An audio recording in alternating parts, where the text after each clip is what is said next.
Folks, and welcome to the 6 o'clock news on sbynews.com. I want to start out tonight's program with showing a piece of my gratitude towards the Delaware Department of Motor Vehicle. You know, there has never been a time that I have posted anything negative about the group of people that work there and their new facility. Folks, Delaware has got the motor vehicle issues so under control versus the state of Maryland. It is just unbelievable. The experience is the best that you're going to find in any business I've ever seen here on Eastern Shore. And that's the honest God truth. You walk in a door, they're very welcoming, they smile, they're happy, they work with you, they make you walk away from that information counter glad to be there. The place was absolutely packed today. I had to go in and get my new driver's license. It had expired and needed to update that. Even though there were so many people in this place, it just flowed. Everything just flowed. What they're doing is just phenomenal. When you get to the counter and you're talking to the people, they're great to you. When you go over and get your picture taken for your driver's license, very personable, very welcoming, and my hat's tipped. You guys have done an incredible job over there. You have set the bar for every single motor vehicle in all my years. And I was talking to my wife about this today. I've been driving 32 years. Good Lord. 32 years I've been behind the wheel of a car. Never do you have a good experience in the state of Maryland when going to the Department of Motor Vehicle.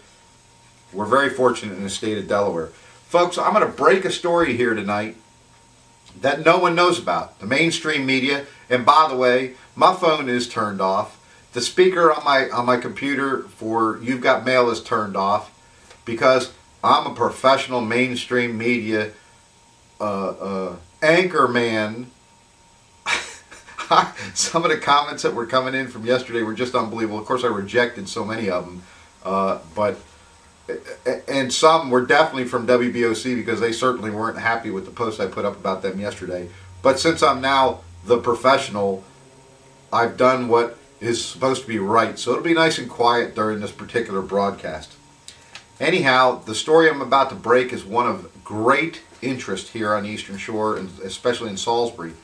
Folks, a lot of people are aware of the lift station at DP&L on Naylor Mill Road and Route 13.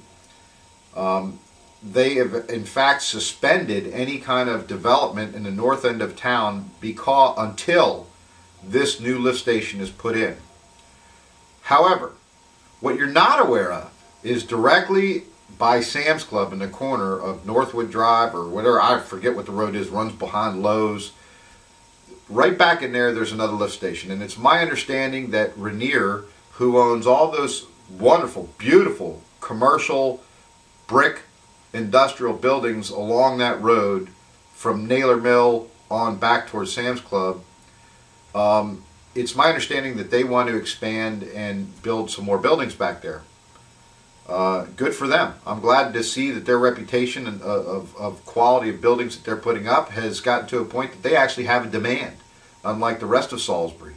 So my hat's tipped to you for that. However, here's the problem, folks. At the corner of Sam's Club, there's another lift station. A lot of people aren't aware of that. And guess what? It's failing. You're constantly seeing workers out there working on this particular lift station, but it's been under the radar for years.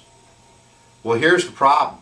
While Sam's Club is in there renovating their particular building, putting in new sprinkler systems and a whole 9 yards, let me tell you something, folks. It's my understanding that Rainier cannot build that new building. It's my understanding that this lift station is about to blow. And I'm being serious. They cannot do any more development back there. So even during the optimism of these guys coming out here and willing to expand and create economic and development here, it can't be done. No, you won't see this on BOC. No, you won't see it on MDT. And no, you won't see it in the Daily Times. It's only here on Salisbury News, and this is a fact, folks. They're having some serious, serious issues between the wastewater treatment plant and the lift stations around the North Salisbury area especially. That's a major issue. That's a major problem. You may start seeing some lawsuits by these developers because they should have been up and running for quite some time now. Another thing I'd like to talk about briefly is the BP solar manufacturing facility that we posted a few weeks ago. Beezer put up the post. We were criticized on it. We were told that that was not the case, that they were not closing. Today, we received a press release directly from Governor O'Malley announcing the state of Maryland is going to do everything they can to help these folks and families out that work with BP out there in Frederick, I believe it is, and their families to be able to collect unemployment and whatever services they can provide for future jobs and so forth. They cannot save that company from relocating or moving. We were right. Everybody else was wrong.